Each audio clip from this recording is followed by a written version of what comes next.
নমস্কাৰ বন্ধু বান্ধৱীসকল বহু ছাত্ৰ ছাত্ৰী হায়াৰ ছেকেণ্ডেৰী উত্তীৰ্ণ হোৱাৰ পিছত তেওঁলোকে কমেণ্ট ছেকশ্যনত সুধিছিলে যে এতিয়া আমি কি কৰা উচিত হ'ব BA কৰিম BSc কৰিম নে BCom কৰিম নে ডক্টৰ ইঞ্জিনিয়াৰিঙৰ কাৰণে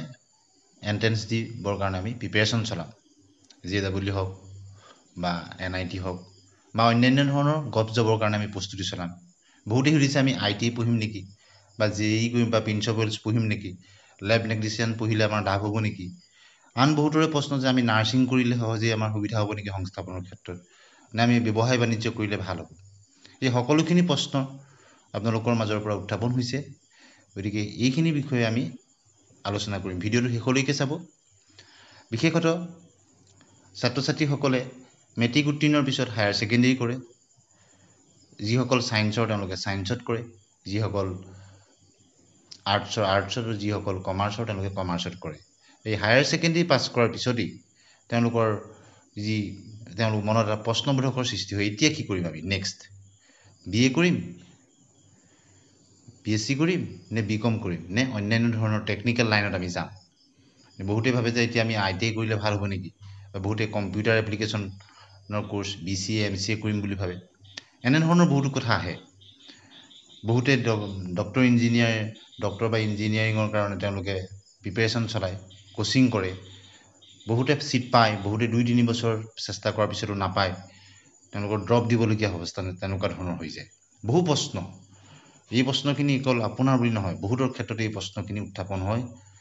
আৰু বহুতে ডিচিশ্যন লৈ BA কৰে কোনোবা এটা ছাবজেক্টত অনাৰ্ছ লৈ BA কৰিলে কোনোবাই BCom কৰিলে কোনোবাই BSc কৰিলে কিন্তু BSc 3 বছৰৰ পিছত পুনৰ এটা প্ৰশ্ন যেতিয়া BSc কৰিলোঁ BA কৰিলোঁ 3-4 বছৰৰ পিছত পুনৰ প্ৰশ্ন বা BCom কৰিলোঁ 4 বছৰৰ কোৰ্চ কমপ্লিট হ'ল তাৰপিছত এতিয়া কি কৰিম তাৰপিছত নেক্সট যিসকলৰ সামৰ্থ্য আছে তেওঁলোকে MA কৰিলে বা MSc কৰিলে বা MCom কৰিলে কিন্তু তাৰপিছতো প্ৰশ্ন তাৰপিছত বহুতে PhD কাৰণে প্ৰিপেৰেশ্যন এণ্ট্ৰেন্স দিলে বহুতে ছিট পাই PhD কৰিলে আৰু এনে বহু প্ৰাৰ্থীও আছে কম সংখ্যক যি PhD কৰাৰ পিছতো এটা প্ৰশ্নবোধক যে এতিয়া PhD লৈকে কৰিলোঁ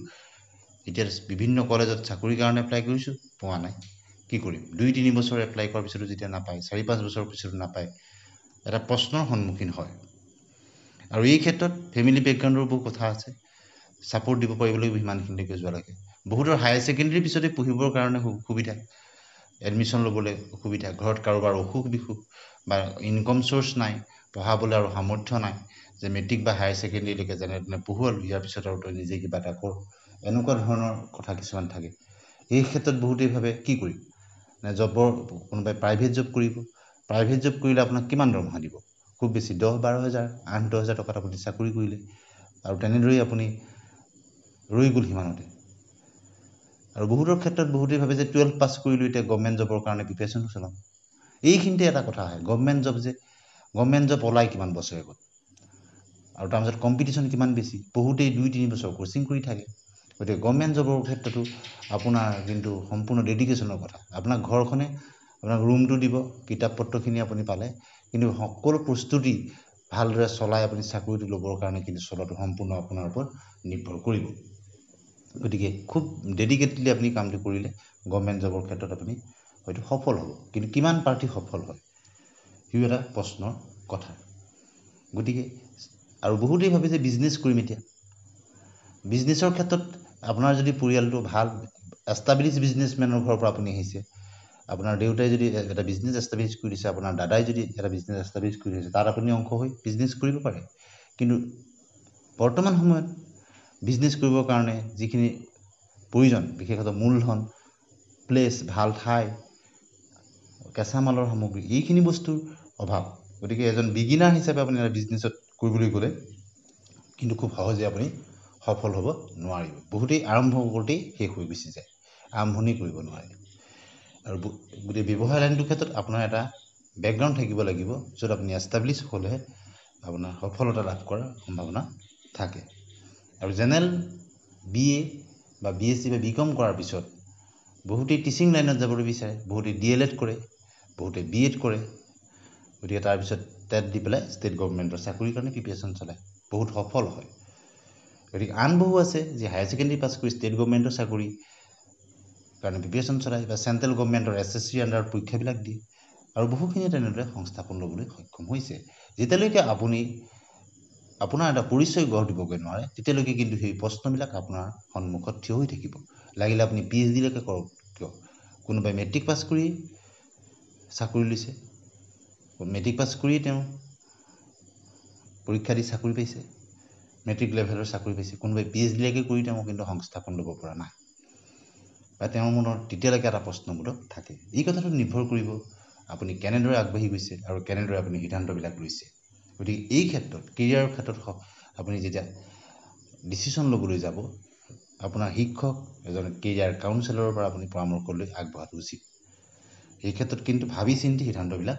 ল'ব লাগিব। আৰু যেতিয়ালৈকে আপুনি আপোনাৰ নিজৰ এটা পৰিচয় গঢ় দিব নোৱাৰে তেতিয়ালৈকে কিন্তু আপোনাৰ সন্মুখত এই ডাঙৰ ডাঙৰ প্ৰশ্নবিলাক থাকিব। বহু এনে ছাত্ৰ ছাত্ৰীও আছে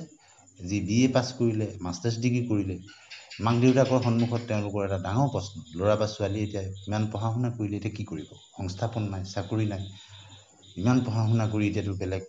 কিবাও কৰিব নোৱাৰে। তেনেকুৱা ধৰণৰ বহুখিনি কথা থাকে। বহুতে কম্পিটিটিভ পৰীক্ষাৰ কাৰণে প্ৰিপেৰেশ্যন চলায়, কোচিং কৰে আৰু বহুতে পায়,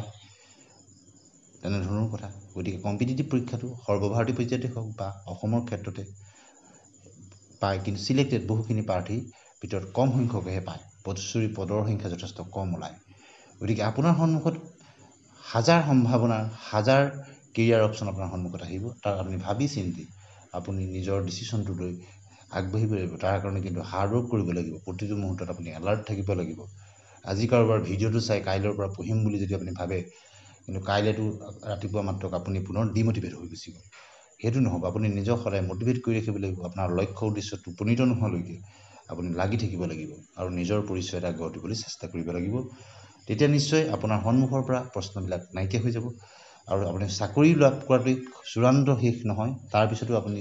এটা পাৰিবাৰিক জীৱনত আহিব লাগিব। অন্যান্য ধৰণৰ সমস্যাবিলাকৰ সন্মুখীন আপুনি নিজেই কৰিব লাগিব। প্ৰত্যাহ্বানবিলাকক কেনেকৈ আপুনি নেওচি আপুনি আগবাঢ়ি যাব পাৰিব, জীৱনত সফল হ'ব পাৰিব, সফল ব্যক্তি হ'বলৈ চেষ্টা কৰিব। তেতিয়া আপোনাৰ আদৰ্শৰে আন ব্যক্তিসকলো আগবাঢ়িবলৈ চেষ্টা কৰিব। অৰ্থাৎ এজন সুনাগৰিক হিচাপে নিজক প্ৰতিষ্ঠা কৰা, কোনোবাই এজন বিজনেছমেন হিচাপে, কোনোবাই ভাল চাকৰিয়াল হিচাপে, কোনোবাই এজন